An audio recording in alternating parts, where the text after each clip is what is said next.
안녕하세요. 오늘도 사연 살롱을 찾아주셔서 감사합니다. 60대 여성이에요. 몇 년 전 저에게는 꿈 같은 만남이 있었답니다. 저는 깡촌에서 가난한 농부의 딸로 태어났어요. 먹을 게 없어서 밥 한 공기로 5식구 양을 만들 때도 있었어요. 물을 많이 붓고 아주 멀겋게 죽을 끓였는데 밥이 거의 안 보일 정도로 멀건 풀죽이었어요. 그러다 보니 집 앞 밭에서 딴 상추만 잔뜩 먹고 그걸로 배를 채우기도 했고요.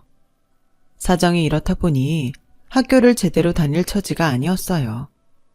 저는 학교에 들어갈 나이가 되었어도 학교보다 집 앞 밭에서 엄마와 동생들과 고추 따고 가지 따는 일이 더 많았어요. 어쩌다 한번 학교에 가면 선생님이 무슨 얘기를 하는지 몰라서 수업 시간 내내 졸거나 멍청하게 앉아있다 오는 게 다였죠. 반 아이들도 저를 자기들 노는 데에 끼워주지 않았어요. 박순옥, 너는 빠져. 산수 덧셈도 못하는데 어딜 끼려고 그래? 너랑 있으면 창피하니까 저리 가. 산수 덧셈하고는 아무 상관없는 눈동작 놀이인데도 아이들은 저런 식으로 저한테 창피를 줬어요. 그러니 저도 학교에 갈 수 있는 날도 점점 가지 않게 됐고요. 하루는 학교에 다녀오라는 엄마 말씀에 네 하고서 동네 언덕에 올라가서 꽃도 따고 자잘한 나물도 캐며 혼자서 시간을 보내고 있었어요. 너 우리 집 아래쪽에 사는 순옥이 맞지? 나야, 능수아담집 정미 언니. 언니, 알죠? 저번에 언니네 엄마랑 김장하러 갔잖아요. 근데 지금 여기서 뭐해요? 나는 오늘 개교 기념일이라서 노는 날이야. 너는 왜 학교 안 가고 여기 있어? 정미 언니는 저보다 5살 많았는데 어른스럽고 똑똑했어요. 학교도 읍내에 있는 좋은 데로 다녔고요. 집도 동네에서 제일 부자였고 저희와는 딴 세상 사람이었어요. 그런 언니가 저한테 먼저 말을 거니까 괜히 가슴이 두근거렸어요. 순옥아, 너 집안일하느라 학교 공부 따라가기가 어렵지. 너 참 총명하고 재치 있는데 그러고 있으니 너무 안타깝다. 그러지 말고 공부해. 언니가 중학교 와서 선생님들 얘기 들으니까 공부를 해야 지금보다 훨씬 나은 인생을 살 수 있겠더라. 너 아직 3학년이니까 지금부터 차근차근 하면 1학년, 2학년 거 다 따라잡을 수 있어. 언니, 근데 저는 공부에 관심 없어요. 졸리기만 하고요. 아내 버릇해서 그렇지 조금만 버릇들이면 할 수 있어. 그러니까 더 늦기 전에 시작하라고 하는 거야. 라며 언니는 중학교 2학년답지 않게 저에게 공부를 하라며 좋은 말을 많이 해줬어요. 평소 우러러 보던 언니가 그렇게 말을 하니 저도 공부를 해야지 하고서 집에 가 책을 폈지만 곧장 하품만 하고 잠이 들어버렸어요. 한 번도 제대로 공부하는 법을 배워보지 못했거든요. 저는 몇 번이고 공부를 해보려고 책을 펼쳤지만 그때마다 얼마 못 가서 꾸벅꾸벅 졸거나 재미가 없어서 마당으로 나가 텃밭에서 태소를 따곤 했죠. 옆에서 공부하라고 자극을 주는 사람이 없으니 저는 다시 예전으로 돌아갔어요. 그렇게 중학교 2학년이 될 때까지 지냈죠. 중학교 생활도 이전과 크게 다를 게 없었어요. 집에서는 제가 학교를 그만 다니길 바라고 있었고 저도 그게 훨씬 낫겠다고 생각했어요. 그래서 여름방학이 시작되면서 이대로 계속 안 가면 되겠다 하고 학교에도 그만둘 거라고 말했죠. 여름에는 밭에서 할 일이 정말 많았어요. 저는 집에서 키우는 갖가지 채소를 따느라 매일 바쁘게 지냈어요. 그때 정미 언니를 다시 만났어요. 언니는 대학생이 돼서 우리 동네로 봉사활동을 왔더라고요. 몰라보게 예뻐지고 어딘가 세련된 언니를 보니 부럽더라고요. 순옥이지? 진짜 많이 컸다. 그동안 잘 지냈어? 공부 잘하고 있고? 언니, 저 이번에 학교 관뒀는데요. 전 교실에 있어도 아는 게 하나도 없어요. 안 되겠다. 너 밭일하고 나면 저녁 먹고 언니인 데로 와. 네가 정말 못하는지 아닌지는 해봐야 하는 거야. 저는 저녁을 먹고 나면 언니와 다른 대학생들이 운영하는 마을 이장님 댁에 가서 공부를 배우기 시작했어요. 언니와 몇몇 대학생들이 돌아가면서 각 과목을 가르쳤는데 언니는 아예 저를 따로 불러서 모든 과목을 처음부터 하나하나 알려줬어요. 그제야 저는 제가 몰랐던 국어, 산수, 자연, 사회의 내용들을 조금씩 이해하게 됐고 저도 모르게 공부에 몰두했어요. 언니 말대로 몰라서 그랬던 거지 제가 아예 할 수 없는 게 아니었더라고요. 언니가 있는 일주일 동안 정말 놀랍게도 저는 초등학교 2학년 때까지 과정을 끝냈어요. 그걸 본 다른 대학생 언니 오빠들도 깜짝 놀라더군요. 순옥이 너 진짜 빨리 배우는구나. 암기도 잘하고 우리가 가도 간두지 말고 계속 공부해. 네 능력을 이대로 썩히기에는 정말 아깝다. 라며 정미 언니 친구가 저를 칭찬했어요. 근데 우리 집은 공부보다 일이 중요해요. 여자애가 학교 다녀서 뭐 할 거냐고 하시고요. 엄마 아빠는 제가 계속 공부하는 거 안 좋아할걸요? 제 말을 들은 정미 언니는 그날 바로 저와 함께 집에 가서 엄마 아빠를 설득하려고 했어요. 아빠는 언니가 얘기하는 중간에 방에서 그냥 나가버렸고 엄마는 그만하라고 손사래를 치며 그거야 정미 아가씨처럼 부잣집 따님들이나 하는 거예요. 순옥이는 밭일에서 먹고 살 팔자예요. 우린 학교 보낼 돈도 없어요. 그리고 송충이는 솔잎을 먹고 살아야지 아니면 죽어요. 그럼 어머니, 제가 순옥이 고등학교 들어갈 때까지 등록금을 대줄게요. 이건 여기 이 집에 주는 것도 아니고 순옥이 개인한테 하는 거니까 나중에 순옥이가 갚으면 돼요. 공부 잘해서 고등학교 가면 장학금 주는 데도 있으니까 그때부터는 장학금으로 다니면 되잖아요. 순옥이 애는 장학금 타고도 나무래예요. 그건 서울에서 대학 다니는 제가 제일 잘 알아요. 언니가 등록금을 준다는 말에 저와 엄마는 눈이 휘둥그레졌어요. 저는 그 순간 누가 하늘에서 동아줄을 내려주는 기분이었어요. 겉으로는 학교 다니기 싫다고 했지만 그건 친구도 없고 알아들을 수 있는 것도 없어서였지. 사실은 다른 애들이 부러웠거든요. 엄마, 나 언니 말대로 할래. 내가 공부 열심히 해서 언니 말대로 고등학교 때부터는 장학금 탈게. 나 한번 해보고 싶어. 하게 해줘. 응? 근데 네가 하고 싶다고 해도 중2가 이제 초등학교 2학년 공부를 해서 언제 그렇게 한다고 그래. 꿈 같은 소리지. 라는 엄마 말에 언니는 어머니, 여기 읍내에 야간학교 있어요. 저희 대학 연합에서 후원하는 데예요. 순옥이 방학 때 계속 거기서 공부하면 분명히 따라잡을 거예요. 라며 강하게 밀어붙였고 결국 허락을 받아냈어요. 순옥이는 언니랑 한 약속 잊지 마. 꼭 일주일에 한 번씩 언니한테 뭐 배우고 있고 어떻게 하고 있는지 편지 보내고 선생님한테 물어봐도 모르는 거 있으면 물어보고 알았지? 언니, 근데 왜 나한테 이렇게까지 해줘요? 내가 언니 친척도 아닌데.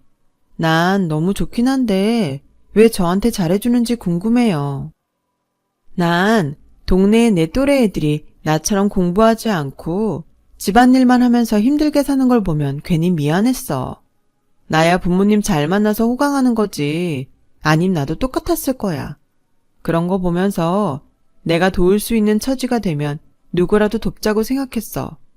순옥이 넌 정말 똑똑해. 그게 너무 안타깝고 아까워서 그래.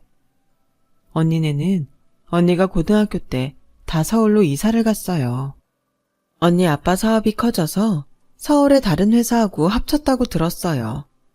언니는 지금도 아빠한테 용돈도 받고 있고 학생들 과외로 돈도 번다며 등록금은 걱정하지 말라고 하더라고요. 언니와 대학생들이 가고 난 다음부터 저는 낮에 밭일을 하고 저녁을 먹고 난 다음에 읍내 야간학교에 가서 공부를 했어요. 야간학교는 이전까지는 부엌일과 밭일만 하던 제 생활에 새로운 활력소가 되어줬어요.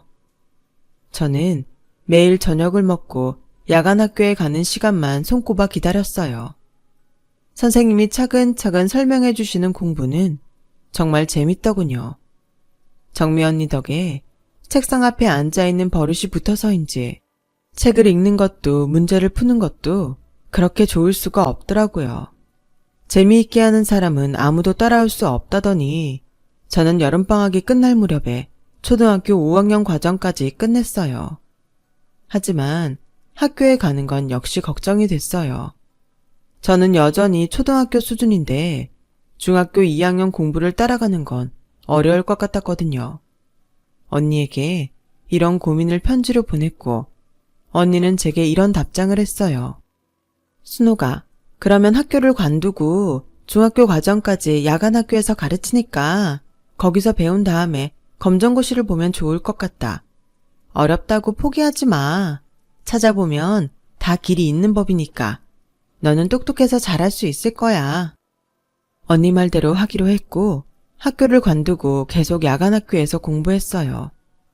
그렇게 저는 3년 동안 열심히 공부를 했고 중학교 검정고시에 합격해서 고등학교에 가게 됐어요. 정미 언니는 집에서 멀리 떨어진 고등학교에 가는 저를 일부러 찾아와서 선물을 주며 축하했어요. 내가 뭘 했어? 넌 똑똑해서 잘할 거라고 했잖아. 지금부터가 진짜인 거 알지? 네가 좋은 대학 가면 다 보상받을 거니까 조금만 더 참고 열심히 해. 언니, 너무 고마운데 솔직히 혼자 떨어져서 공부하려니까 겁도 나고 벌써 집에 가고 싶어요. 엄마, 아빠랑 동생들도 보고 싶고요. 차로 1시간만 가면 집이야. 방학 되면 보러 갈 수 있잖아. 이렇게 따로 나와서 공부하는 거 허락해 주신 것만도 어디야. 그거 생각하면서 열심히 해야지. 힘들 때는 전처럼 언니한테 편지해. 그렇게 저를 격려해 줬어요. 엄마 아빠는 제가 생각보다 공부를 더 잘하니까 결심하고 모아뒀던 돈으로 제가 도시에서 살 집을 구해주셨어요.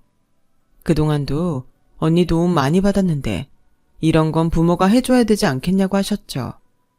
엄마 아빠 감사합니다. 이거 엄마 아빠 노후자금으로 모은 거 다 알아. 내가 열심히 해서 장학금 받고 대학 가서 꼭 갚을게. 지금은 그런 거 생각하지 말고 잘 챙겨 먹고 공부 열심히 할 생각만 해. 라는 엄마 말에 닭똥 같은 눈물이 뚝뚝 떨어졌어요. 아빠는 별다른 말씀 없이 잘 다녀오라고 하셨지만 그 말 속에서 사랑이 느껴졌죠. 저는 두 분과 언니를 생각하며 외로운 것도 꾹 참고 3년간 정말 열심히 했고 그 결과 서울에 있는 좋은 대학 법학과에 갈 수 있었어요. 저와 언니의 연락은 고등학교 생활을 시작하면서 점점 뜸해졌고 대학에 입학할 때에는 아예 끊어졌어요. 제가 몇 번이나 편지를 보내고 서울에 와서는 집 주소를 들고 찾아가기까지 했지만 그곳에 언니는 없었어요. 언니에게 대학 합격 소식을 꼭 알려주고 싶었는데 그럴 수가 없었죠. 대학생활 내내 저는 틈만 나면 언니를 찾았어요. 언니가 다녔던 학교에 가서 졸업생 명단을 찾아봤는데 언니가 졸업하지 않았다고 나오더라고요. 어렵게 같이 봉사왔던 언니를 찾아서 물어봤더니 4학년 때 학교를 그만뒀다는 거였어요. 이유는 아무도 모른다고 하더라고요. 그렇게 언니를 못 찾고 있는 사이 저는 대학을 졸업하게 됐어요. 사시 공부는 조금씩 하고 있었지만 시험 볼 수준은 아닌 것 같아서 앞으로 어떻게 해야 하나 고민을 하고 있었죠. 저는 일단 부모님 돈도 갚고 집안의 보탬이 되고자 회사에 취직했어요. 그리고 얼마 안 가서 거기서 남편을 만나게 됐어요. 총무부에 있는 남편과 관리부였던 저는 업무상 만나면서 가까워졌어요. 남편 집에서는 저희 둘의 결혼 소식을 반가워하지 않았어요. 명호, 너도 참 이상하다. 네 학벌에 그 인물에 너 좋다고 따라다닌 여자가 좀 많았어. 근데 걔들 다 제치고 왜 하필 저런 시골 촌뜨기니? 라며 시어머니는 저를 처음 본 자리에서 대놓고 말했어요. 결혼식을 마치고서도 저희 엄마한테 사부인은 우리 아들 하늘같이 떠받드셔야 합니다. 세상에 둘도 없는 사위 얻으셨잖아요. 아주 귀한 손님이라는 거 잊지 마세요. 라며 저한테는 눈길 한번 안 주고 가셨어요. 제가 젊을 때에는 지금처럼 친정 식구들이 큰 소리를 내지 못했어요. 더군다나 시골에서 농사만 지으셨던 부모님은 서울의 아파트에 사는 신식 사돈댁에 기가 죽으셨죠. 저는 친정 부모님이 불쌍했지만 시어머니와 남편한테 심하다고 한마디 하지 못했어요. 그랬다가 시골 농부들이라 자식 교육도 하나 제대로 못 시켰다고 욕만 먹을 것 같았거든요. 남편과 사는 내내 저는 그렇게 우리 집이 욕먹지 않게 늘 조심하고 말 한마디도 몇 번이나 생각하고 말하곤 했어요. 하지만 남편은 그런 제게 늘 거침이 없었어요. 당신, 내 돈 당신 동생들한테 보내는 거 아니야? 왜 이렇게 생활비가 많이 들어가? 이거 뭔가 수상한데? 무슨 소리예요? 당신 월급이 얼마나 된다고 동생들 줄 게 있어요. 요새 물가가 얼마나 올랐는데 우리 반찬 사기도 빠듯해요. 그러게 결혼 전에 돈 좀 팍팍 모아서 든든하게 목돈 장만하지 그랬어. 그럼 나도 부담 없고 당신도 떳떳하잖아. 저는 결혼할 때 모든 걸 제 돈으로 다 했고 통장까지 가져왔으면서도 남편이 집을 얻은 것 때문에 더는 말 못하고 입을 다물어야 했어요. 그렇게 저와 제 친정을 무시하던 남편은 제가 임신을 하자 대놓고 여기저기 바람을 피며 돌아다니더라고요. 너 남자는 그럴 수 있다. 명호는 꽤 오래 참은 거지. 어떻게 너 같은 애만 평생 바라보고 살겠어. 너도 명호한테 그러라고 못하잖아. 그거 보면 네가 양심은 있다. 라며 시어머니는 자기 아들의 바람을 두둔했죠. 저는 매일 평생 이러면서 어떻게 사나 깊은 한숨만 나왔어요. 그리고 시간이 지나 만삭이 돼서 제가 딸을 낳자 시댁에서는 아무도 저를 찾아오지 않더군요. 친정 부모님과 동생들만 찾아와서 축하해줬죠. 남편은 친정엄마가 집에 와서 제 몸조리를 해주시는데도 한 번도 따뜻하게 인사하는 법이 없었어요. 몸조리가 끝나고도 저를 도와주려고 왔다 갔다 하는 동생들 인사는 더더욱 받아준 적이 없었고요. 그러다가 동생들이 저 대신 김치를 담궈서 통에 넣는데 남편이 퇴근을 해서 집에 들어왔어요. 둘 다 손은 깨끗이 씻고 음식만 줬어? 먹고 탈나기만 해봐. 그리고 언니네 집이라고 물건 함부로 손대고 가져가면 안 돼. 사람이 지켜야 될 선이라는 게 있는 거야. 라는데 저는 그 말 폭발하고 말았어요. 내 동생들이 무슨 병균이야? 그렇게 꺼림칙하면 안 먹으면 될 거 아니야. 그리고 쟤들 지네가 돈 벌면서 잘 살아. 정래는 더 잘난 집에 시집갔어. 서울에 아파트 하나 있는 거 말고 뭐 있다고 그렇게 사람을 무시해? 야, 너 미쳤어? 지금 누구한테 대들고 난리야. 내가 너랑 살아주는 것만 해도 감사해야지. 아우, 진짜 내가 미쳤었지. 저런 거 뭐가 좋다고 결혼한다고 했는지.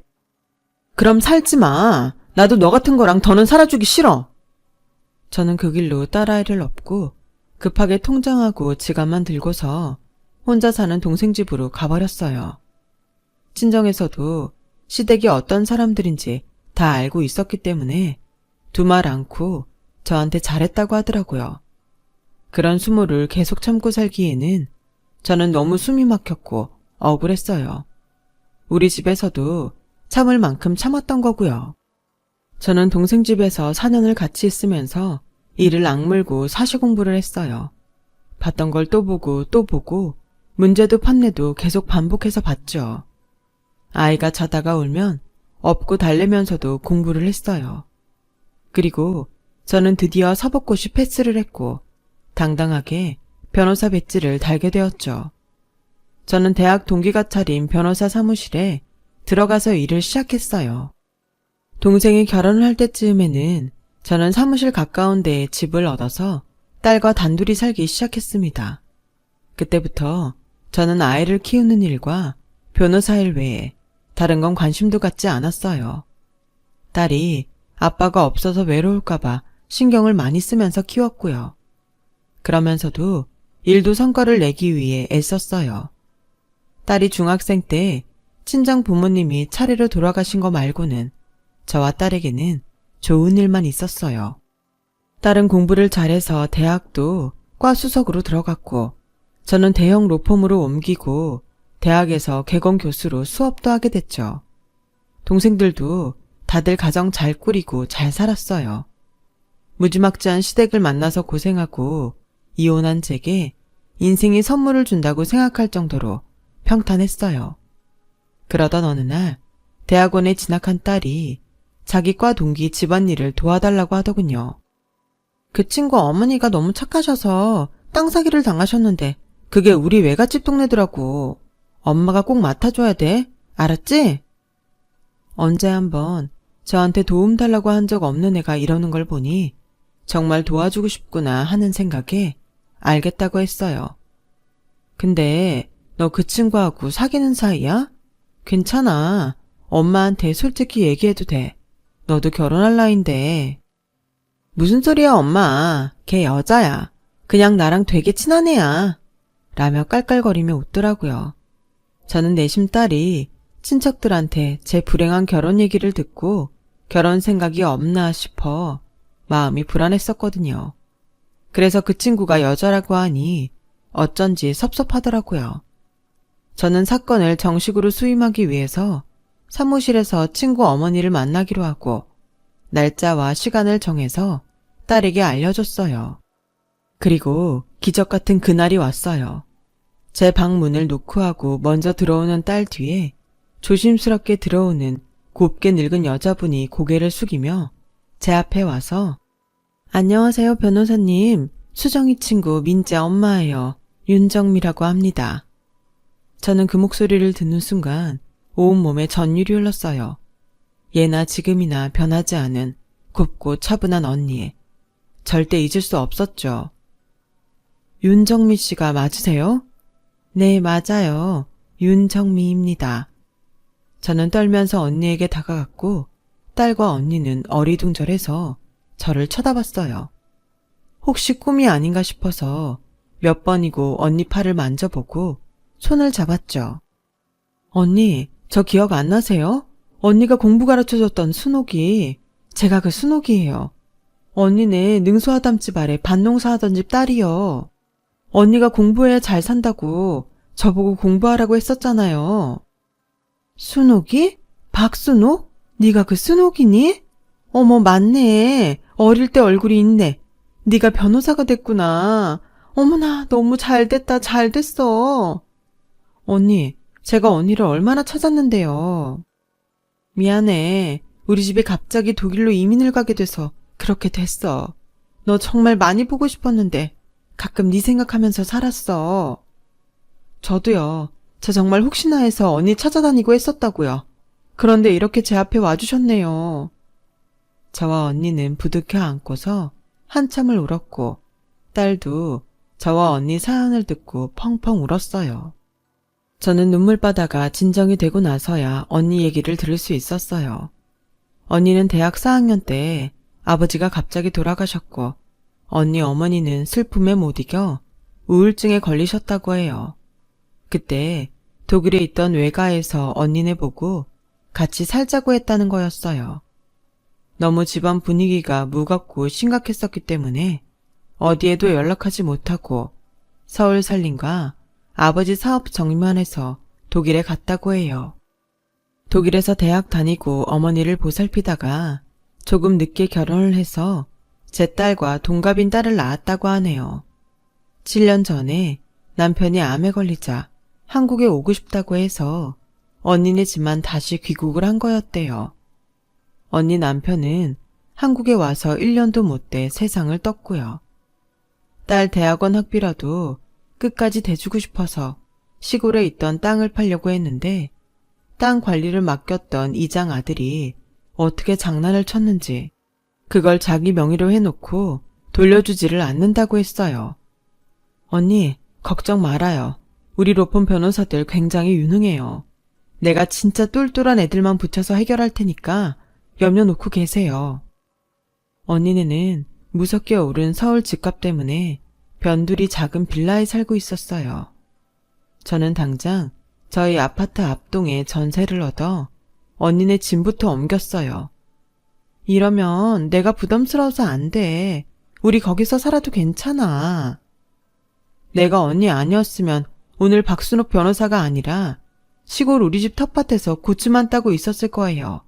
언니, 이거 충분히 받아도 돼요. 고맙다, 순옥아. 내가 참 복이 많은 사람이다. 다 언니가 잘했으니까 돌려받는 거예요.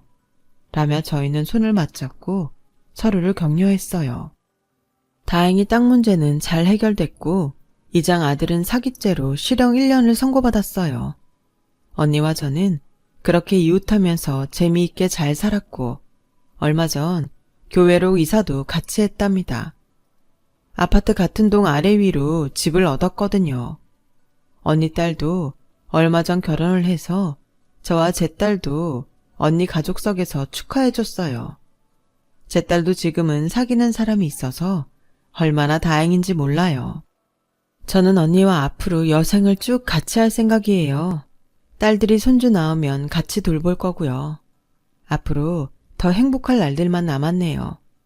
사람의 작은 인연이란 게 삶을 어떻게 바꿀지 모르는 걸 보면 세상 참 신기하다는 생각이 듭니다. 긴 이야기 들어주신 분들 매일매일 행복하시고 좋은 일만 생기시길 바랄게요. 여러분, 사연 댓글에 응원과 현명한 조언 부탁드려요. 좋아요와 구독은 저에게 큰 힘이 됩니다. 오늘도 좋은 일 가득하세요.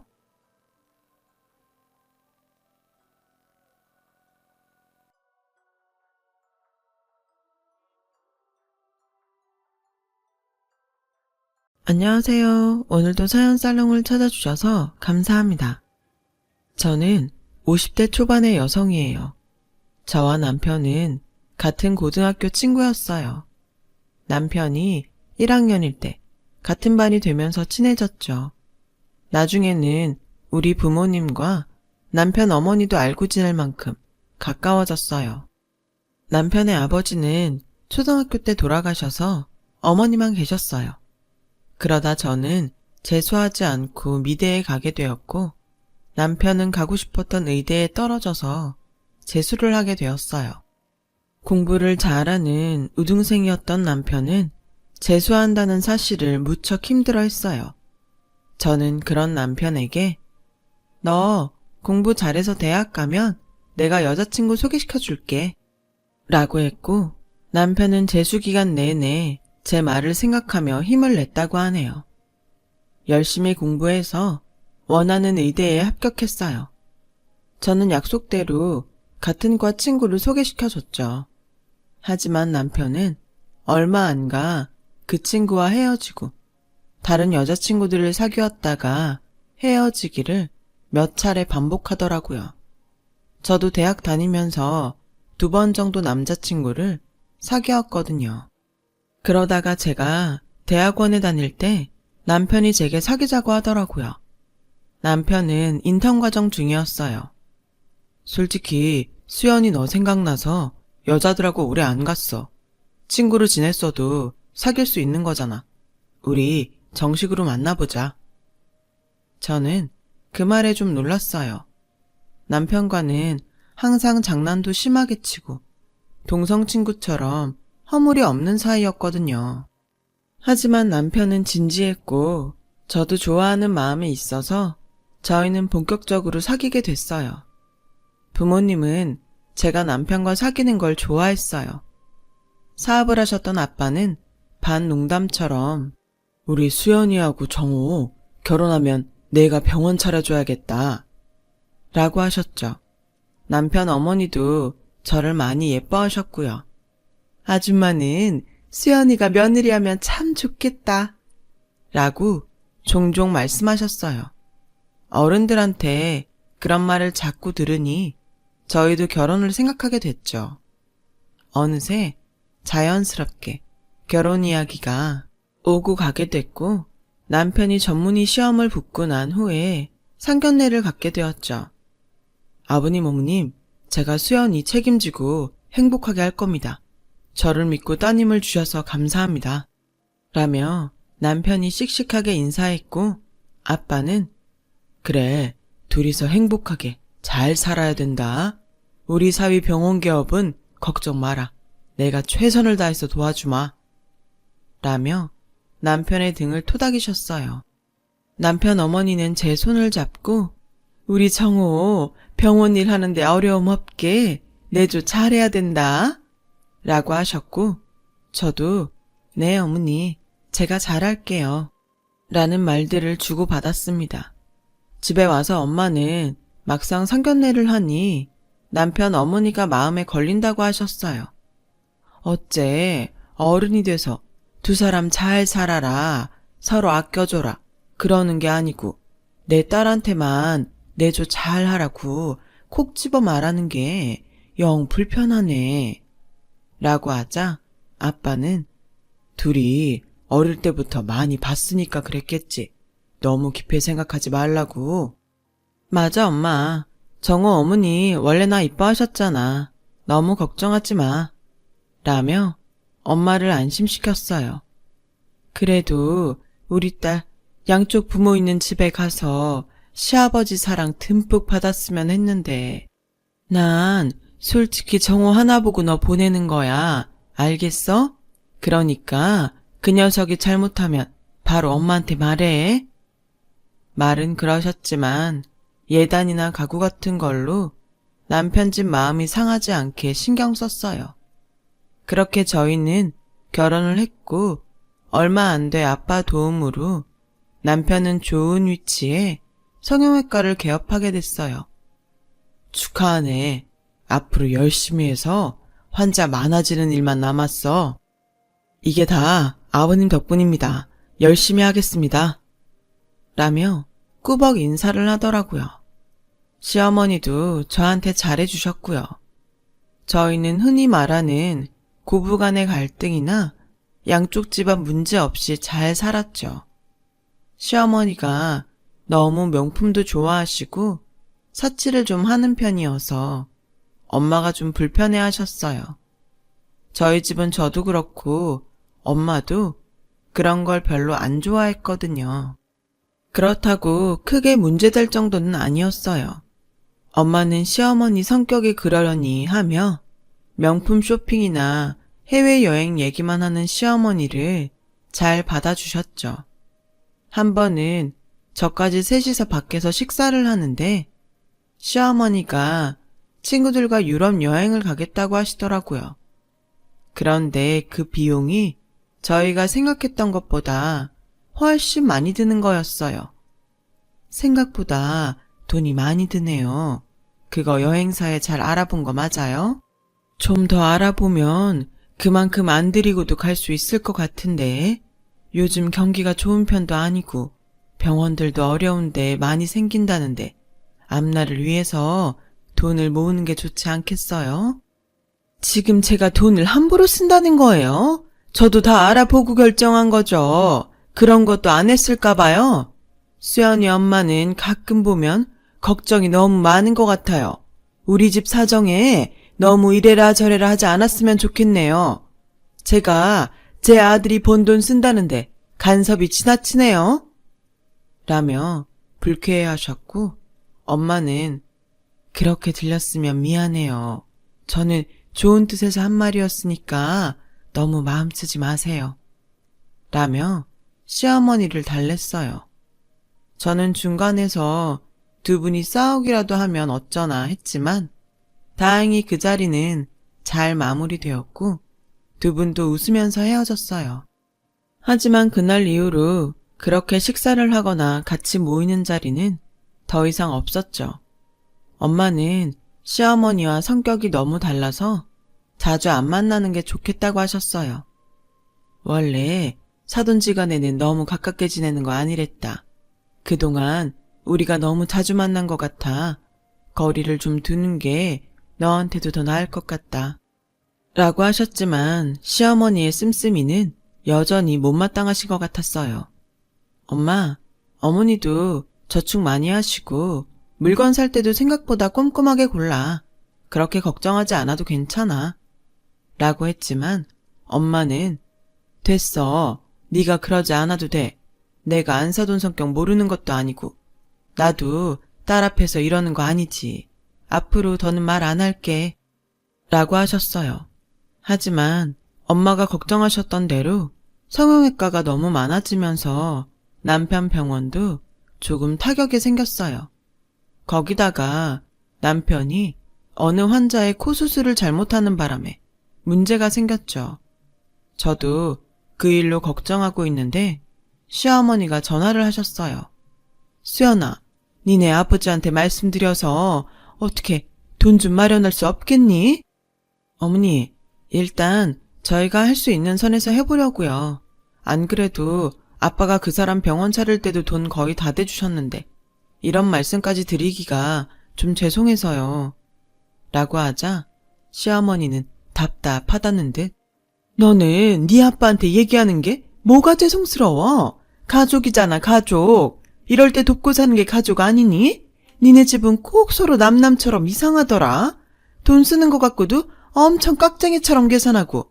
그래, 알았다. 못 들은 걸로 해라. 라며 전화를 끊으셨어요. 그래도 저는 부모님께 말씀드리기보다는 저희가 해결하는 게 맞다고 생각했죠. 하지만 병원에서 수술을 잘못했다는 소문이 자꾸 퍼졌어요. 환자가 줄어들자 저는 아빠한테 말씀드릴 수밖에 없었습니다. 사람이 실수할 수도 있지. 근데 이건 사람 생명하고 직결된 거 아니냐? 그러니 이번 일을 교훈 삼아서 앞으로 더 신중했으면 좋겠다. 네, 아버님, 명심하겠습니다. 남편은 아빠에게 머리를 숙이며 죄송하다고 했어요. 병원 문제는 아빠 도움으로 수습을 했고 남편은 동네를 옮겨서 다시 개원했죠. 그리고 친정의 도움이 필요 없을 만큼 잘 되기 시작했어요. 저는 그 무렵 임신을 하게 됐어요. 입덧이 심해서 자주 친정에 가서 쉬곤 했어요. 임신 4개월이 지나도 나아지지 않아서 고생이 많았죠. 그날도 제가 친정에서 쉬고 있는데 데리러 오기로 한 남편이 오지 않더라고요. 병원에 연락을 해보니 수술이 밀려서 늦어지고 있다는 거였어요. 그래서 혼자 집에 가려고 했더니 아빠가 데려다 주겠다고 하셨어요. 괜찮아. 내가 애도 아니고 집에도 혼자 못 갈까봐 걱정 말고 쉬세요. 아빠도 이제 막 들어왔잖아요. 네가 지금 몸이 정상이 아니잖아. 가다가 무슨 일이라도 생기면 어떡하려고 그래. 그래, 아빠 말 들어. 엄마도 같이 갈게. 라며 두 분 다 저를 데려다 주겠다고 나섰어요. 그렇게 아빠가 운전하는 차를 타고 집으로 오는 길이었죠. 그날은 정말 다시 생각하기도 싫을 만큼 끔찍했어요. 강변을 타고 가던 저희 차는 중앙선을 넘어오던 트럭과 충돌했고 저는 그 자리에서 정신을 잃었어요. 나중에 온몸이 아파서 깨어나는데 주변이 웅성웅성하더군요. 거기는 병원 응급실이었고 간호사는 제게 연락할 곳이 없냐고 물었어요. 저는 제 남편 번호만 말하고 다시 정신을 잃었죠. 그리고 다시 병실에서 깼을 때 제 옆에는 엄마도 아빠도 없었어요. 두 분은 그날 사고로 돌아가셨고 저도 아이를 잃게 됐어요. 남편은 제 손을 잡고 미안하다는 말만 반복했죠. 하지만 남편이 그런 일이 생길 줄 안 것도 아니었고 누구의 잘못이라고도 할 수 없었어요. 저는 골반과 다리의 부상 때문에 제대로 서 있을 수도 없었어요. 겨우 의사의 허락을 받고 휠체어를 타고 장례식을 치르면서 그저 엉엉 울기만 했죠. 졸지에 혼자가 된 저는 재활치료로 고통스러운 날들을 보냈어요. 다리와 골반도 너무 아팠지만 부모님이 안 계신 게 더 힘들었어요. 시어머니는 워낙 활동이 많은 분이라 연락이 안 될 때도 많았고 남편도 병원이 많이 바빠져서 저를 제대로 돌볼 수 없었어요. 매일 저는 그날 부모님을 말리지 않은 걸 후회했어요. 그렇게 재활을 하며 힘든 시간을 보내고 있는데 남편이 조금씩 변하기 시작하더군요. 제가 지팡이를 짚고 거실로 나오기만 해도 인상을 쓰며 고개를 돌렸고 매일 늦게 들어왔어요. 맨날 아프다고 끙끙거리기만 하는데 누가 집에 있고 싶겠어? 라며 휴일에도 골프 가방을 메고 나가 하루 종일 연락이 안 되더라고요. 시어머니는 시어머니대로 저한테 불만이 많으셨어요. 맨날 친정 못 가서 그렇게 한달을 하더니 결국 이런 사단이 난 거 아니냐. 그 바람에 내 손주까지 잃고. 죽은 사람한테 할 말은 아니지만 니네 엄마 나한테는 입 바른 소리도 잘하더니 딸내미 단속은 안 되셨나 보다. 어머니, 그런 말씀이 어딨어요. 너무하세요. 저희 엄마 그 사람이 오지 않아서 저 데려다 주시다가 돌아가셨어요. 그리고 제가 무슨 나쁜 짓이라도 했나요? 단속이라뇨. 네 말이 좀 이상하구나. 너 그럼 이게 다 우리 정호 때문에 생긴 일이라는 거냐? 애초에 네가 임신했다고 유세 떨면서 친정만 들락거리지 않았어도 이런 일은 안 생겼을 텐데 우리 아들 탓을 해? 이런 못된 걸 봤나? 내가 그동안 참고 말은 안 했는데 니네 식구는 꼭 남 탓을 하더구나. 돈 좀 있다고 가정교육도 제대로 안 시킨 건지 원. 하면서 막 저한테 퍼부었어요. 그동안 저런 말들 못하고 어떻게 살았나 싶을 정도였죠. 부모님이 안 계시니 저는 시댁에서 환영받지 못하는 존재가 됐어요. 한 번은 시어머니가 손님들을 초대했다며 집에 와서 일을 좀 하라고 하시더군요. 그래서 목발을 짚고 절뚝거리면서 가서 부엌일을 좀 도왔더니 저한테 창피하니까 방에서 나오지 말라는 거였어요. 밖에는 남편도 있었는데 그 사람은 저를 신경도 쓰지 않더군요. 저는 손님들이 있을 동안 몇 시간이나 작은 방에 갇혀서 화장실도 못 갔고 모임이 다 끝난 다음에는 뒷정리까지 도왔어요. 그러면서 문득 이게 뭐 하는 짓이지? 하는 생각이 들더라고요. 그날 이혼을 결심했어요. 그때 남편은 아예 시댁에 눌러 살 때여서 병원으로 이혼 서류를 보냈죠. 그 얘기를 들은 시어머니는 기다렸다는 듯이 그래, 너도 고민이 많았겠지만 이게 모두를 위해서 좋을 것 같다. 사람이 서로 짐이 되면 안 되는 거 아니겠니? 그리고 이혼 얘기는 네가 먼저 꺼낸 거니까 위자료 받을 생각은 하지 마라. 라며 못을 박더군요. 남편은 꼭 자기 일이 아닌 것처럼 연락을 해도 엄마가 다 알아서 하기로 했으니까 엄마랑 얘기해. 라며 빨리 끊기 바빴어요. 그땐 정말 너무 서러워서 부모님 사진을 놓고 매일 펑펑 울었어요.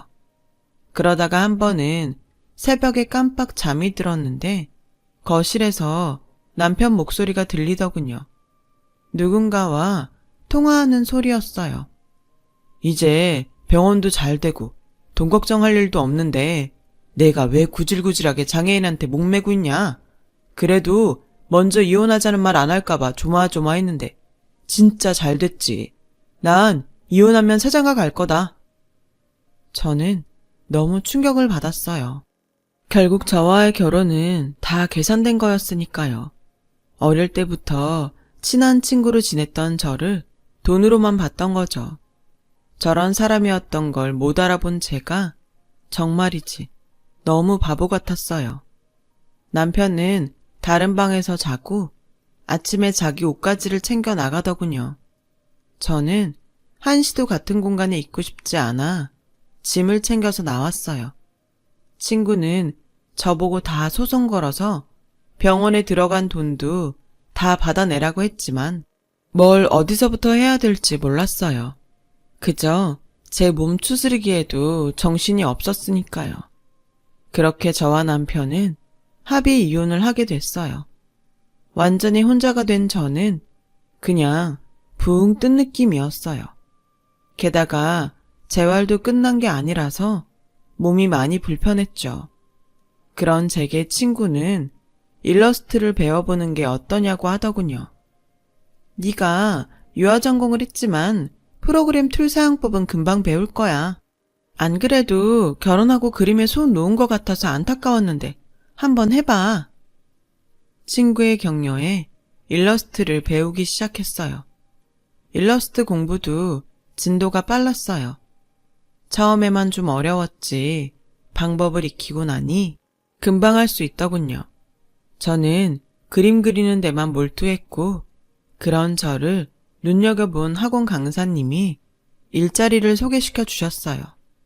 그렇게 책에 들어가는 사파를 작업하는 일을 시작으로 여러 일들을 하게 되었고 블로그에도 제 작품을 올렸어요. 그러면서 제 작업을 좋아하는 사람들도 많아졌죠. 그런데 몇 년이 지났는데 아빠 회사 이사님이 변호사와 함께 저를 찾아오셨어요. 이게 사장님 돌아가시기 전에 따로 작성해 놓으셨던 유언장입니다. 따님 적정 나이가 되면 회사를 물려주겠다는 내용이에요.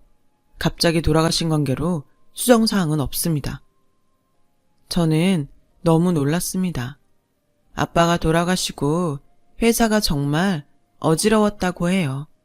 저는 잘 몰랐지만 회사의 주인이 없는 사이 정말 많은 일들이 있었다고 합니다. 아빠와 막역한 사이셨던 이사님께서 그걸 지켜내신 거고요.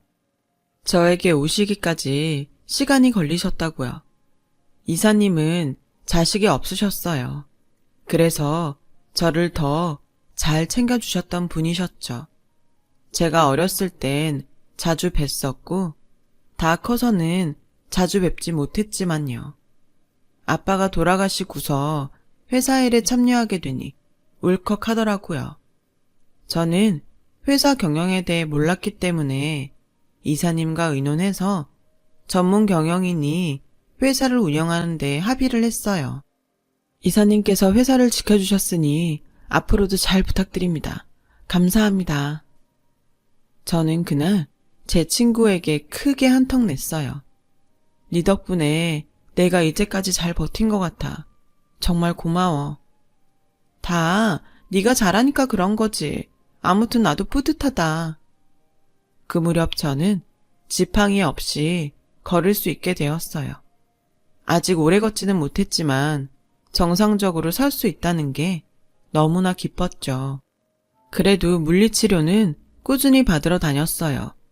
그렇게 일러스트 작업을 하면서 병원과 집만 오가며 사는데 회사에서 제게 사회 홍보이사 자리를 주겠다고 제안을 했어요. 그치만 저는 경영에 대해 아무것도 몰라요. 할 줄 아는 것도 없는데 무턱대고 회사 일에 관여하는 거 아빠도 원치 않으실 거예요. 그랬더니 제가 일러스트레이터로 자리를 잡고 이미 실력도 검증이 되었으니 회사 홍보를 도왔으면 좋겠다더군요. 그림과 디자인으로 사회에서 홍보하는 데 힘쓰면 된다고 하셨어요. 많이 망설였지만 이사님이 거의 강요하다시피 해서 저를 사회이사로 만드셨죠. 그냥 앉아서 돈만 받을 수 없다는 생각이 들더라고요. 제품과 이미지가 맞는 일러스트들을 고안해 계속 올렸어요. 다행히 그런 작업들이 일반 사원들에게도 반응이 좋았어요. 얼마 안 가서 회사 창립일이 되었어요. 이사님은 제가 인사말을 하면 좋겠다더군요. 항상 아빠와 회사에 감사한 마음으로 살았기 때문에 저는 그러겠다고 했어요. 그리고 회사 창립일 날 오랜만에 옷도 차려입고 집을 나서는데 하필 남편이 찾아왔어요. 수연아, 잘 지냈어? 우리 정말 오랜만이다. 그렇지. 어디 가서 잠깐 얘기 좀 하면 좋겠는데 집에 들어가도 돼? 아무 일도 없었던 것처럼 오랜만에 만나는 친구 대하듯 하는데 정말 너무 뻔뻔하더군요. 나 지금 가봐야 돼. 그리고 할 얘기 없으니까 다신 찾아오지 마. 그래? 어디 가는데 내가 그 앞에서 기다릴게. 저는 몰라도 된다고 하고 택시를 탔어요. 그랬더니 이 사람도 택시를 타고 저를 뒤쫓아온 거예요. 회사 앞에서 내리자 남편은 뒤에 온 택시에서 따라 내리며 들어와서 제 팔을 잡더군요. 수연아, 잠깐만 얘기하자니까, 응? 저는 팔을 거칠게 뿌리쳤어요. 할 말 없다는데 왜 이래? 우리가 그럴 사이는 아니잖아. 이번에 우리 병원 확장 개원하는데 좀 보태주라. 아버님이 해주신 병원인데 네가 투자하면 너도 보람있고 좋잖아. 진짜 인간 말종이네. 나한테 그런 말이 나와? 아버님? 네가 감히 우리 아빠를 아버님이라고 불러?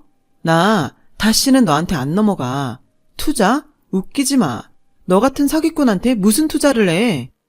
사기꾼이라니 말이 너무 심한 거 아니야? 솔직히 아버님 어머님 그렇게 사고로 돌아가신 게 누구 책임인데 그래? 저는 그 말에 그만 핸드백으로 남편 머리를 내리쳤어요. 야, 이 자식아. 그래도 살아온 게 있어서 좀 참고 있었더니 뭐? 너 따위가 어디서 사고 얘기를 꺼내? 네가 사기꾼이 아니라고? 애초에 친구였던 나한테 우리 집 돈만 보고 접근한 것도 너고 병원 잘 되고 사고로 몸 좀 불편해지니까 별 볼 일 없다고 니네 엄마랑 작당해서 괴롭히고 집 나가게 만든 것도 너잖아. 병원도 다 네가 차지하고 입 싹 닦았는데 그게 사기가 아니라고? 여기요, 경비원 선생님, 이 쓰레기 좀 치워주세요. 회사 안으로 한 발짝도 못 들어오게 하세요. 라고 하자 경비원과 직원들이 와서 남편을 끌어냈어요. 야, 수연아, 내가 미안했어. 그러니까 우리 대화로 풀자, 응?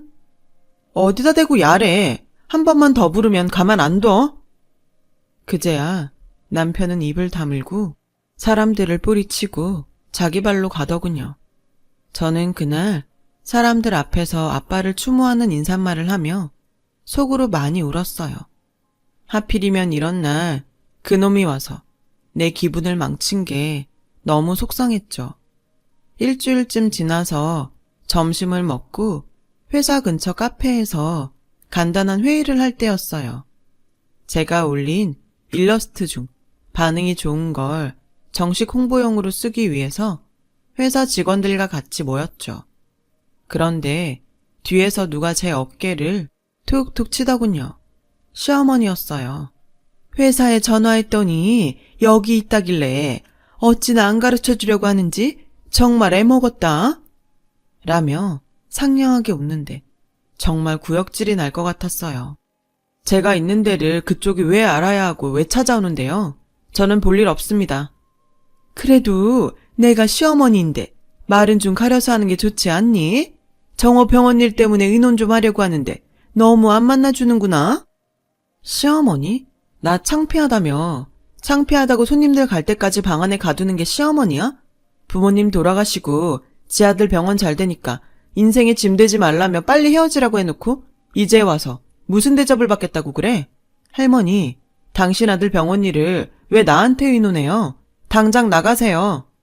라고 하자 직원들이 시어머니를 보며 수근댔어요.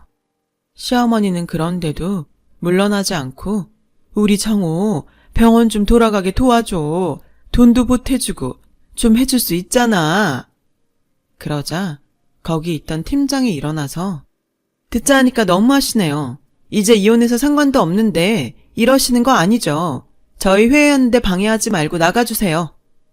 라고 하자 시어머니는 발끈하며 지금 누구한테 큰 소리야? 내가 누군 줄 알고. 나 땡땡 성형외과 원장 엄마야. 그러자 직원 한 명이 아, 이번에 그 의료사고 나서 난리 났다던 그 병원? 라고 했고 사람들이 전부 수근대며 시어머니를 쳐다봤어요. 그제야 시어머니는 저를 붙잡고 우리 정호 한 번만 도와줘. 응? 예전에도 잘했잖아. 저한테 이러지 마시죠. 한 번만 더 어떤 소리라도 꺼냈다가는 길에 나앉게 해줄 테니까. 여차했다가는 그 병원까지 다 토해내야 하는 수가 있어요. 내가 지금 못해서 안 하고 있는 줄 알아요? 그거마저 뺏기고 싶으면 해보시던가. 시어머니는 결국 돌아갈 수밖에 없었어요. 알고 보니 최근에 대리의사를 써서 수술한 게 사고가 나서 병원 환자가 뚝 떨어지고 소송에 들어갔다는 거였어요. 그 소송 비용을 좀 얻어보려 한 거였죠. 전 남편은 재혼했던 여자와도 파혼하고 지금은 의사 생활도 못하게 되어서 시어머니와 지방 어디에 가서 같이 작은 가게를 하고 있다나 봐요. 그 뒤로 가끔 저를 찾아왔지만 법원에 접근 금지 명령을 받았어요. 그래서 더는 보지 않고 살고 있어요. 이제는 그 사람들과 엮이지 않고 편하게 살고 싶네요. 많지 않은 나이에 돈 때문에 사람들과 좋지 않은 일들을 겪고 나니 돈이라는 것에 대해 많은 생각을 하게 됩니다. 아빠와 엄마의 그늘 아래 그냥 잘 살아왔다는 생각도 들고요. 앞으로는 더 정신 바짝 차리고 살아보려고 합니다. 쓰다 보니 오늘따라 부모님이 더 보고 싶어지네요. 서두 없이 써내려간 글 들어주신 분들 정말 감사드려요. 모두 행복하시고 건강하시길 빌게요. 여러분, 사연 댓글에 응원과 현명한 조언 부탁드려요. 좋아요와 구독은 저에게 큰 힘이 됩니다. 오늘도 좋은 일 가득하세요.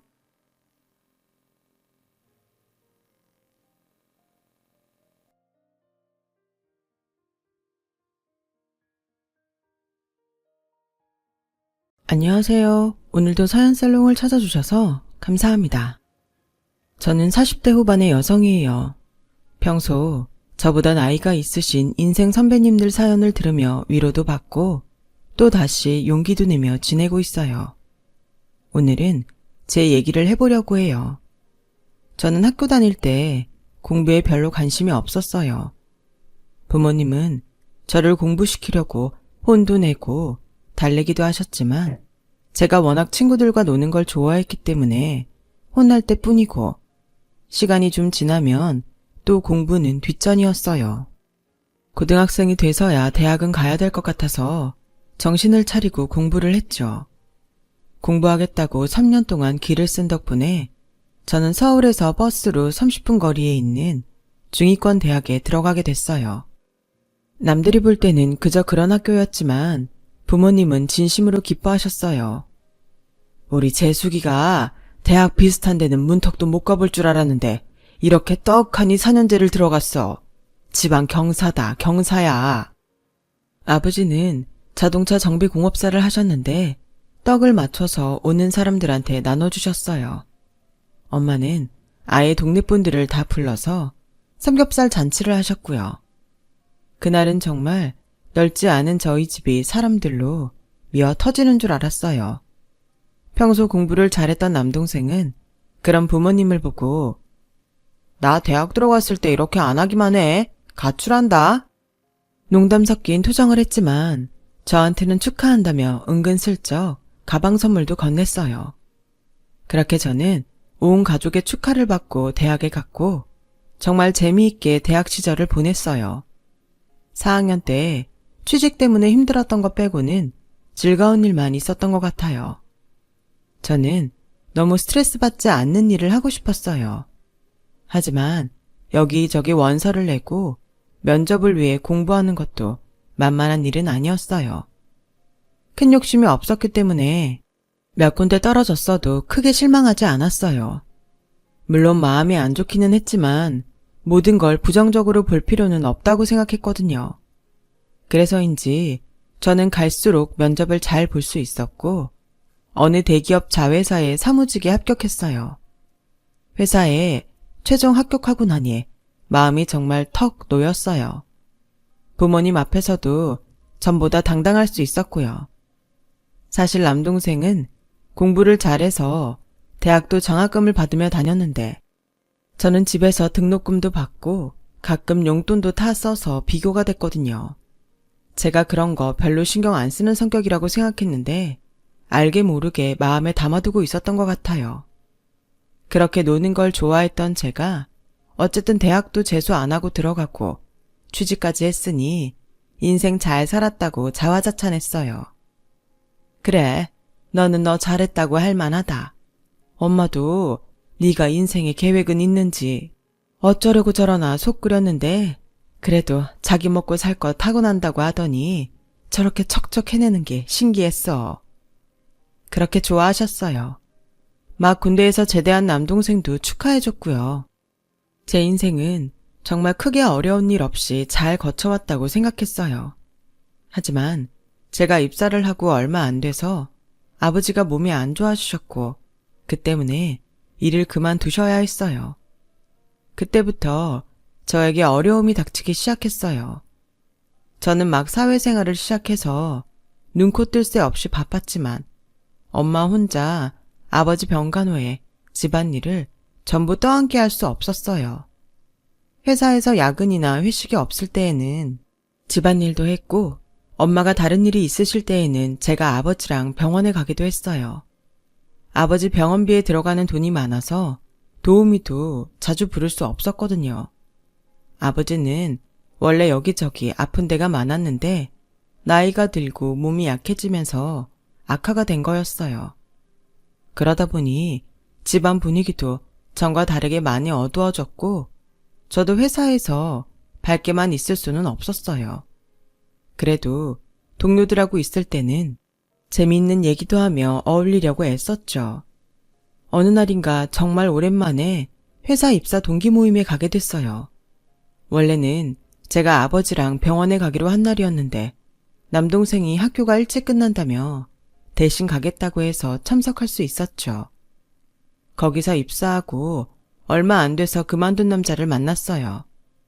투자 관련 사업을 한다며 사직서를 냈다는데 다른 동기랑 연락을 하다가 나왔다더군요. 하는 일이 잘 된다는데 정말 보기에도 여유 있고 안정돼 보였어요.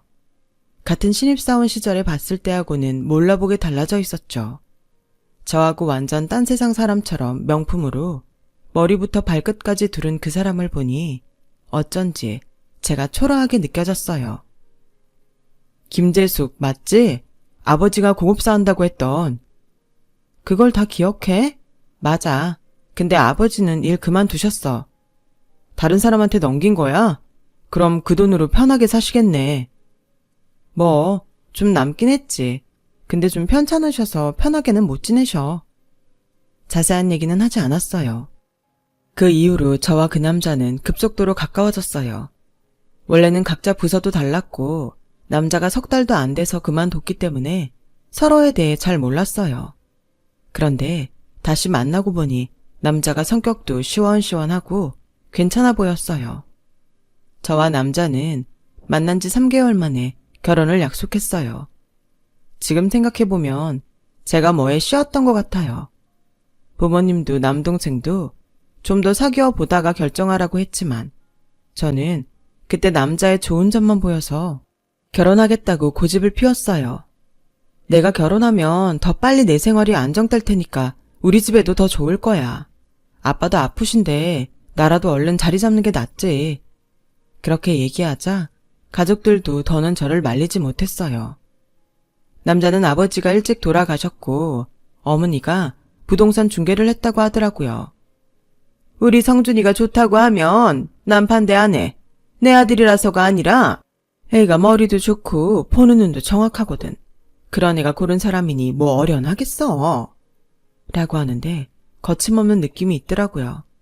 저렇게 씩씩하니 혼자서 일도 하고 아들도 키웠나 보다 하고 생각했어요. 결혼식 때도 저희 집 하객들한테 먼저 다가와서 인사하는 걸 봤을 때는 저도 저희 가족들도 대단하다고 했어요. 결혼하고서 보니 시어머니가 남편 회사 이사 직함을 갖고 있더라고요. 어쩐지 풍기는 게 남다르다 했더니 이사였네. 근데 왜 나한테는 그런 말 안 했어? 어머니가 이사라는 거. 우리가 생각보다 빨리 결혼하게 돼서 바빴잖아. 그러다 보니 얘기를 제대로 못했네. 그건 어느 정도 수긍이 갔어요. 그만큼 저희 결혼은 생각지도 못하게 빨리 진행된 거였어요. 당시에는 제가 회사와 집에만 묶여있게 된 게 답답해서 어떻게든 탈출구를 찾으려고 했던 것 같아요. 결혼하고 3개월 정도는 전보다 좀 활기가 있었어요. 물론 아버지 병문안도 가고 회사도 다녔지만 전보다는 부담이 덜했거든요. 그러던 어느 날 남편이 저한테 갑작스러운 얘기를 했어요. 장인어른 회사 정리하신 자금 말이야. 좋은 투자처가 있는데 투자 좀 해보시면 어떨까? 글쎄, 지금 아프신 데다가 병원 비용 들어가는 것도 있어서 모험은 안 하실 것 같은데. 그렇겠지? 근데 너무 아깝다. 이건 진짜 돈 되는 거라서 앞으로 전망이 좋거든. 그러면 돈 까먹는 거 생각 안 하셔도 되고 노후 걱정도 없으실 텐데. 일단 얘기는 해볼게. 근데 너무 기대는 하지 마. 제가 친정에 가서 조심스럽게 부모님께 얘기하자 아버지는 우리가 젊기라도 하면 한번 모험 해보겠는데 나이도 있는데다가 난 아픈 데도 많지 않냐. 이서방이 생각해서 말해주는 건 고맙지만 나는 그냥 은행에 두는 게 좋을 것 같다. 어쨌든 미안하구나. 아니에요. 그런 생각하지 마세요. 저도 그게 더 좋을 것 같아요. 남편은 부모님이 투자 생각이 없다는 얘기에 많이 아쉬워했지만 더 이상은 말하지 않았어요. 그리고 얼마 안 돼서 저한테 돈 얘기를 꺼내더군요. 당신 혹시 자금 좀 마련할 수 있어? 잠깐만 넣었다 빼면 되거든. 한 달 정도만 쓰면 되는데. 그래서 저는 대출을 받아서 돈을 마련해줬죠. 하지만 남편은 2달이 넘어도 돈을 돌려줄 생각을 하지 않았고 저는 기다리다 못해 돈 얘기를 했어요. 그거 그냥 투자로 넣어뒀는데 어차피 당신 그거 더 많이 돌려받을 거야. 걱정하지 말고 있어봐. 그럼 나한테 얘기를 했어야지. 제대로 설명도 안 해주고 그냥 넘어가면 어떡해. 부부끼리 뭐 말이 필요하다고 그래. 내가 잘 되면 당신도 잘 되는 거잖아. 당신 아직도 우리가 남남이라고 생각하는 거야? 그런 뜻이 아니잖아. 투자는 무슨 투자를 한 건데 어떤 분야인데? 벤처기업이야. 말한다고 당신이 알아? 신사업인데. 절 은근히 무시하는 것 같아 기분이 별로더라고요. 그 뒤로도 남편은 자꾸 돈을 요구했어요. 몇 번 정도는 제가 더 대출을 받았지만 그 이상은 한계였어요. 제가 더는 안 되겠다고 하자 시어머니가 대뜸 회사까지 찾아왔어요. 네 남편은 잠도 못 자고 밥도 못 먹고 일하는데 넌 회사에서 다른 사람들이랑 커피 마시면서 히히덕거리고 웃음이 나오냐? 어머니, 저도 지금 일하는 중이에요. 이러시면 곤란해요. 네 입에서 그게 나올 말이야? 남편 망쳐놓고 너 혼자만 잘 살면 다야! 라며 소리를 지르는데 정말 창피해서 죽고 싶었어요. 겨우 달래면서 회사를 나오자 시어머니는 길거리에서 너 당장 돈 해와. 니네 친정이 돈을 못 대주면 너라도 제대로 해야 될 거 아니야. 이런 것도 못할 거면서 우리 성준이랑 결혼은 왜 했어? 우리 아들 뜯어먹고 살려고 결혼했어? 이거 알고 보니까 아주 꽃뱀이야. 그 말에 회사에서 나오던 직원들이랑 지나가던 사람들이 다 저를 쳐다봤고 저는 태어나서 처음 듣는 막말에 어쩔 줄을 몰랐어요. 남편은 그날 집에 들어오지도 않았고 제가 전화를 하자 내가 돈도 안 해주는 집에 들어가서 와이프 마주치면 좋은 말 나오겠어? 다 당신 생각해서 참느라 피하는 거니까 사람 열받게 하지 마. 지금까지 나한테 받아간 돈이 얼마인 줄 알아? 그 돈 당신이 갚아주지도 않았잖아. 다 가져가서 지금까지 간간무소식인데 내가 또 돈을 어떻게 해줘. 그리고 이제 나 월급도 다 대출금 갔는데 들어가서 이제 안 돼. 그런 내조도 못할 거면 나한테 이래라 저래라 하지 마. 당신 사업가 부인이야. 감당 못하겠으면 그만둬. 당신 혹시 처음부터 이러려고 나랑 결혼한 거야? 뭐? 이거 지금 나 사기꾼 취급하는 거지? 나 이거 못 참아. 끝내자고. 그렇게 말하고 전화를 끊어버렸고 아침이 되자마자 시어머니가 찾아왔어요. 네가 뭔데 우리 아들을 이상한 사람 취급하냐? 이럴 거면 당장 갈라서. 이건 친정이 돈푼이나 있으려나 했더니 쥐꼬리만한 자금 주고서 벌벌 떨고 내놓지도 않고 아주 재수가 없으려니까 상거지들이 내 아들 인생 망치려고 작정을 했어. 거실하고 부엌에서 손에 잡히는 대로 물건을 집어던져 박살을 내더라고요. 저는 시어머니가 미친 건 아닌지 겁이 났고 그 아수라장 속에서 제 옷까지만 겨우 챙겨서 집을 나왔죠. 친정에 돌아와 정신을 차린 후 이혼 생각을 하고 있는데 남편이 먼저 이혼 서류를 보내왔어요. 저한테 귀책 사유가 있다는 거였어요. 억울해서 변호사를 찾아가서 상담했지만 대출도 제가 자발적으로 받아서 줬고 법적으로 증거가 될 만한 각서나 차용증을 하나도 받아놓지 않아서 입증할 수 있는 게 없다고 하더라고요. 오히려 남편이 주장하는 대로 제가 남편이 돈을 안 준다고 집을 나오게 될 수 있다더라고요. 시어머니가 집에 와서 난리친 것도 제가 그랬다고 사진을 찍어서 이혼 소송에 첨부했다는데 너무 억울해서 눈물도 안 났어요. 그제야 저는 서둘러 결혼한 게 너무 후회되더군요. 회사 일에 아버지 병간호가 힘들다고 탈출하고 싶어 해서 벌받았던 것 같아요. 부모님은 오히려 그런 저를 위로하셨어요. 좋게 생각해라. 아이가 없는 게 다행이야. 애라도 있었으면 이혼하기 더 어려웠을 수 있어. 지금은 힘들지만 앞으로를 생각하면 이게 더 나을지도 모른다. 엄마, 아빠, 미안해요. 내가 나만 생각해서 이런 일이 생긴 것 같아. 라며 부모님을 붙잡고 펑펑 울었어요. 회사에서도 남편 친구가 저에 대해 이상한 소문을 내서 거의 왕따가 됐죠. 저는 결국 사표를 냈고 집에서 반년이 넘게 쉬게 됐어요. 그러다가 남동생이 친구가 있는 변호사 사무실을 소개해줬고 저는 사무원으로 다시 일하게 됐어요. 한번 큰일을 겪고 났더니 저도 성격이 변하더라고요. 저는 전처럼 사람들과 활발하게 어울리지 못했고 조용하게 남들 하는 얘기를 듣기만 하는 사람이 됐어요. 그렇게 1년 정도 일을 하는 사이에 사무원들이 몇 번 바뀌었어요. 워낙 중요한 사건들 때문에 신경 써야 할 게 많다 보니 직원들이 스트레스를 못 견디고 중간에 그만두더라고요. 남동생 친구도 제가 오고 얼마 안 돼서 관뒀죠. 저는 이전 직장에서 이보다 더 힘든 일도 했었고 무엇보다 전 남편 일을 겪어서인지 크게 어렵다고 생각한 적이 없었어요.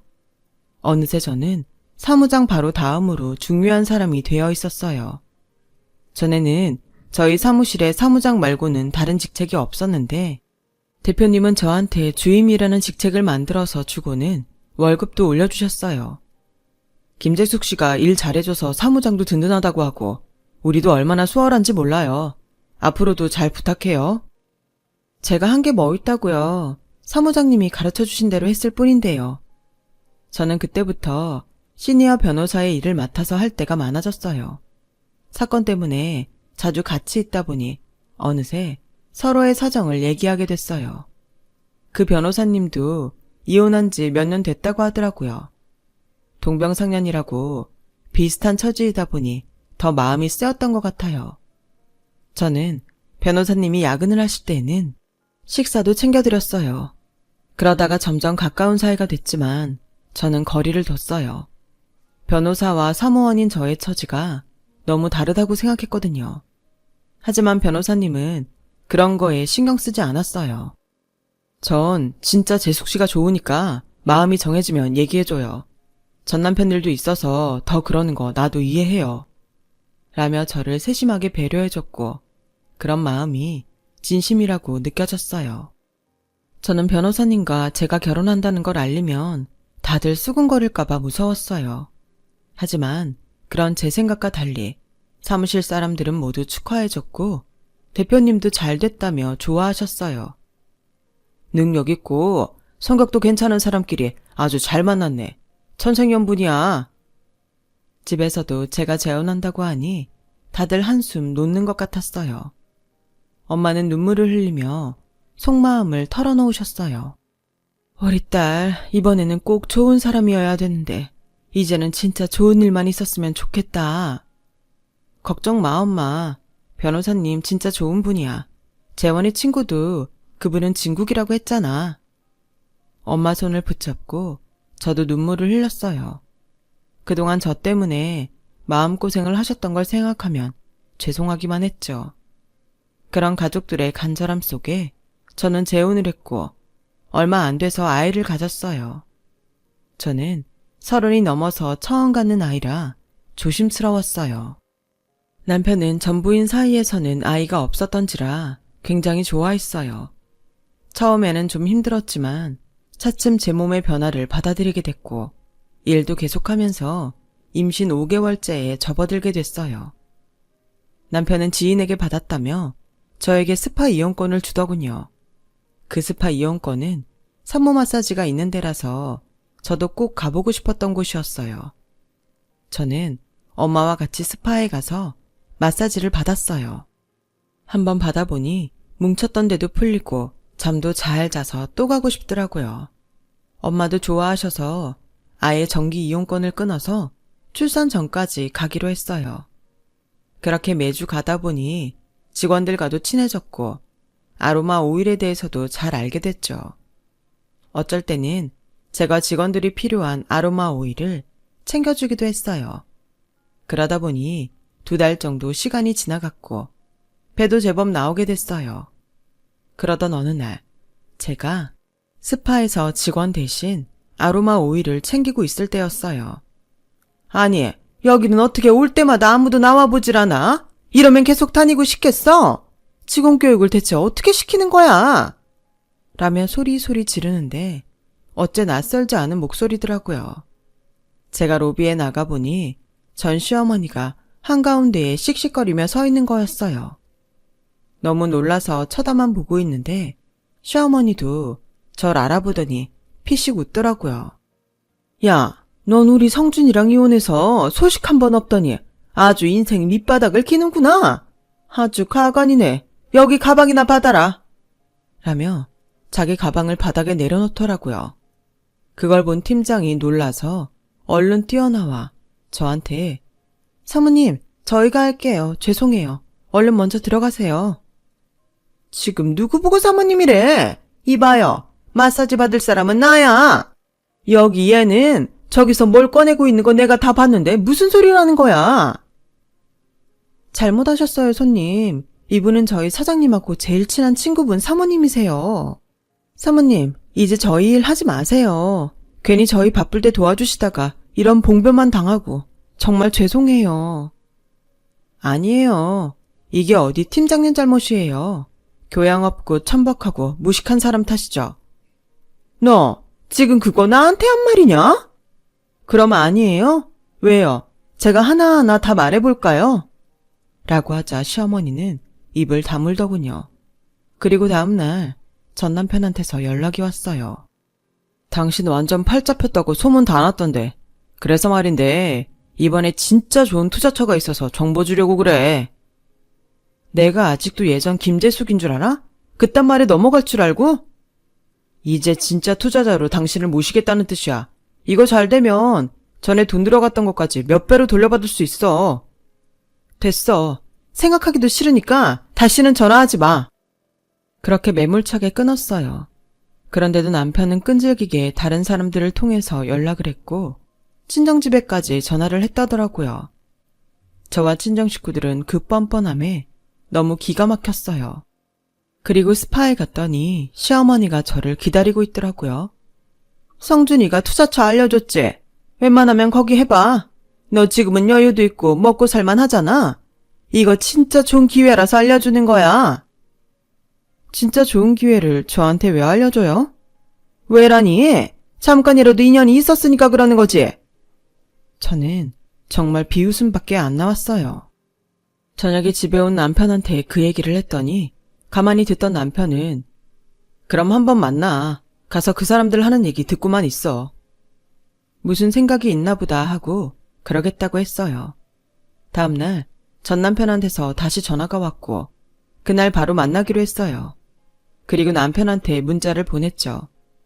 전 남편과 시어머니는 첨단 기술 개발 회사라며 요란한 책자들을 펼치며 온갖 입에 발린 말로 저를 설득하려고 했어요. 당신 기왕 온 거 투자 계약서에 아예 도장 찍고 가자. 제가 얘기를 들어본다고 했지 투자를 하겠다고 한 게 아닌데요.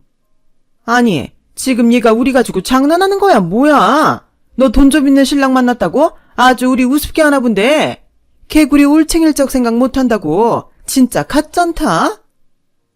엄마, 너무 감정적으로 그러지 말고 있어봐.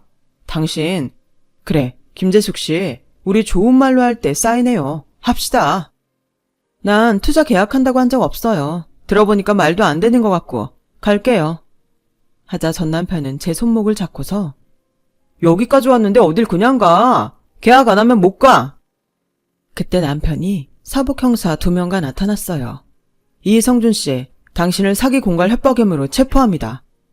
라며 형사들이 전 남편을 끌고 나갔고 시어머니는 얼굴이 하얘져서 부들부들 떨었어요. 알고 보니 남편은 제 전 남편에 대해서 그동안 샅샅이 조사를 했더라고요.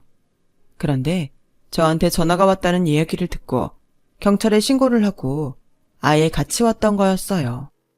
경찰서에 가서 이 모든 걸 알게 된 전 남편과 시어머니는 저를 붙잡고 사정했어요. 여보, 내가 정말 잘못했어. 한 번만 봐주라. 그래 얘야, 우리가 정말 큰 실수를 했다. 진짜 잘못했어. 라고 하자 남편이 화를 내며 남의 아내한테 여보라고요? 지금 제정신이에요? 그제야 두 사람은 입을 다물었고 시어머니는 눈물까지 뚝뚝 흘렸어요. 저는 두 사람을 선처해주지 않았어요. 이전에 당한 것까지 다 돌려받을 생각이었고요. 그렇게 두 사람은 사기죄로 실형을 선고받았고 저는 그걸로 지난 시간의 아픔을 보상받았어요. 재판이 진행되는 기간 동안 저는 잘생긴 아들을 낳았죠. 그 아이가 벌써 고등학생이네요. 저랑은 다르게 아주 공부도 잘하고 착하답니다. 저희는 지금까지 행복하게 잘 살고 있어요. 친정 식구들도 다 잘 지내고요. 한때 힘든 시간이 있었지만 그걸 잘 지나가고 나니 좋은 날들이 기다리고 있었네요. 제 얘기는 여기까지예요. 들어주신 분들 모두 많이 행복하시고요. 모두 건강하시고 좋은 일만 가득하기를 바랄게요. 다들 감사합니다. 여러분, 사연 댓글에 응원과 현명한 조언 부탁드려요. 좋아요와 구독은 저에게 큰 힘이 됩니다. 오늘도 좋은 일 가득하세요.